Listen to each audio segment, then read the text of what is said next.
Raisin Tart with sour cream sauce. A dessert from South Africa. Serves 4. You will need 10 ingredients.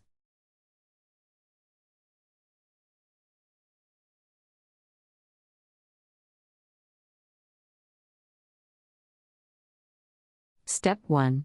Preheat the oven to 350 degrees Fahrenheit.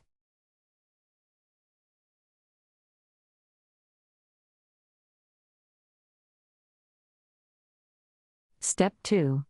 In a large bowl, beat the eggs and sugar together for 3 to 4 minutes, forming a ribbon. Beat in the sour cream and milk. Stir in the raisins, walnuts, citron, zest, and nutmeg. Step 3. Pour mixture into the pie shell, for 35 to 40 minutes. Filling should be golden brown, and knife inserted in center should come out clean. Cool tart. Step 4. Meanwhile, make the sour cream sauce. Beat the sour cream in a bowl until smooth. Beat in the egg yolks one at a time, then add the sugar gradually. Beat in the liqueur. Taste for sweetness. CountryReports. Culture. Refrigerate until ready to use.